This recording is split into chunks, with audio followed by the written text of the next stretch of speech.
Brown കളറിലുള്ള മുട്ടയാണോ വെള്ള കളറിലുള്ള മുട്ടയാണോ നല്ലത്?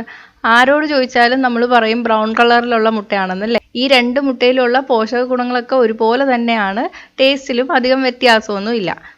നമ്മൾ കടയിൽ പോയിട്ട് മുട്ട വാങ്ങുമ്പോൾ ബ്രൗൺ കളറിലുള്ള മുട്ടയ്ക്കായിരിക്കും വില കൂടുതൽ. പിന്നെ നമുക്ക് ഒരു വിചാരമുണ്ട് വില കൂടുന്തോറും പോഷക ഗുണങ്ങളും കൂടുമെന്ന്. പക്ഷെ അങ്ങനെയല്ല. വില വെച്ച് കൂടി കമ്പയർ ചെയ്യുകയാണെങ്കിൽ കൊടുക്കുന്ന വിലയുടെ അത്ര പോഷക ഗുണങ്ങളൊന്നും നമുക്ക് ബ്രൗൺ നിറത്തിലുള്ള മുട്ടയിൽ നിന്ന് കിട്ടാറില്ല. കോഴിയുടെ ബ്രീഡൊക്കെ അനുസരിച്ചിട്ടായിരിക്കും ഈ മുട്ടയുടെ കളറൊക്കെ മാറി വരുന്നത്. മുട്ട ഏത് കളറായാലും അതിൽ നിറയെ വൈറ്റമിൻസും മിനറൽസും പ്രോട്ടീനൊക്കെ ഉണ്ട്.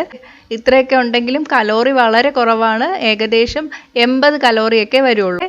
അപ്പോൾ വെയിറ്റ് കുറയ്ക്കാൻ ആഗ്രഹിക്കുന്നവരൊക്കെ മുട്ട ദിവസവും ഒന്ന് കഴിക്കുന്നത് വളരെ നല്ലതാണ്. മുട്ടയുടെ കളർ വെച്ചിട്ടല്ല അതിലെ പോഷക ഗുണങ്ങൾ മാറുന്നത്. പക്ഷെ കോഴി വളരുന്ന രീതി അനുസരിച്ചിട്ട് മുട്ടയിലുള്ള പോഷക ഗുണങ്ങൾ മാറി വരും. വീട്ടിൽ വളർത്തുന്ന കോഴിയാണെങ്കിൽ കൂടുതൽ സൂര്യപ്രകാശമൊക്കെ കൊള്ളും. അപ്പോൾ ആ കോഴിയിടുന്ന മുട്ടയ്ക്ക് കൂടുതൽ വൈറ്റമിൻ ഡി ഒക്കെ കാണും.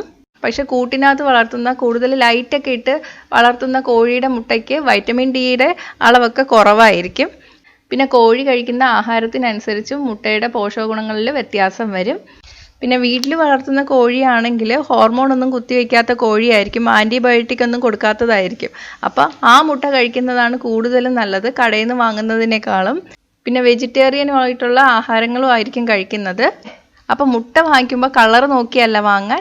ഇതുപോലത്തെ ഹോർമോൺ ഫ്രീയും ആൻറ്റിബയോട്ടിക് ഫ്രീയും വെജിറ്റേറിയൻ ഫെഡും ആയിട്ടുള്ള മുട്ടയൊക്കെ കഴിക്കുന്നതാണ് നല്ലത്. മുട്ട വാങ്ങുമ്പോൾ ശ്രദ്ധിക്കുക, കൂടുതൽ വില കൊടുത്തിട്ട് ബ്രൗൺ കളറിലുള്ള മുട്ട വാങ്ങണോ അതോ വെള്ള കളറിലുള്ള മുട്ട കഴിച്ചാൽ മതിയോ എന്ന്. അപ്പോൾ ഈ വീഡിയോ ഇഷ്ടമായെങ്കിൽ എന്തായാലും ലൈക്ക് ഷെയറും ചെയ്യുക, ഇഷ്ടപ്പെട്ടില്ലെങ്കിൽ ഡിസ്ലൈക്കും ചെയ്യുക. കൂടുതൽ ഇതുപോലുള്ള വീഡിയോകൾക്കായിട്ട് ചാനൽ സബ്സ്ക്രൈബ് ചെയ്യാൻ മറക്കല്ലേ. അപ്പോൾ അടുത്തൊരു വീഡിയോ ആയിട്ട് കാണാം. ബൈ.